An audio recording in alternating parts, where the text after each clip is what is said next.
আজকে আল্লাহ রাসূল সাল্লাল্লাহু আলাইহি ওয়াসাল্লামের মিলাদ নিয়ে কটূক্তি করা হচ্ছে। মিলাদ কবরের কথা আল্লাহ রাসূল সাল্লাল্লাহু আলাইহি ওয়াসাল্লামকে নিয়ে কটূক্তি করা হচ্ছে।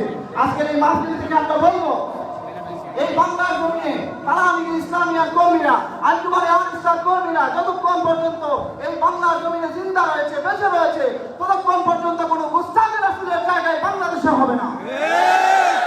আমরা বলবো, এই বাংলাদেশ কোনো ব্যক্তিগত সম্পত্তি নয় যে যখন যেটা বলবে সেটাই আমরা গ্রহণ করে নিব। হতে পারে আপনাদের বক্তব্য, হতে পারে সেটা আপনাদের ইস্তেহাদি ভুল। সেজন্য আমরা আহ্বান জানাবো, আসুন আমরা সেই ইস্তেহাদি ভুলকে ইলমের মাধ্যমে সেটা আমরা সম্পাদন করি। এখানে কোনো বিভেদ সৃষ্টি না করার জন্য আমি সকলের প্রতি উদাত্ত আহ্বান জানাই।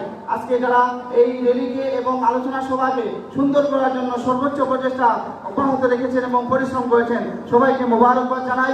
আল্লাহ রাব্বুল আলামিন আমাদেরকে তার হাবিব সাল্লাল্লাহু আলাইহি ওয়াসাল্লামের ওসিলায় আমাদের সকল আয়োজনকে যেন কবুল করুন এবং আমরা যতদিন বেঁচে থাকবো এই মৌলভীবাজারের মাটিতে এই র্যালিকে প্রতিষ্ঠিত করার জন্য আমরা আমাদের সর্বোচ্চ প্রচেষ্টা চালিয়ে যাব।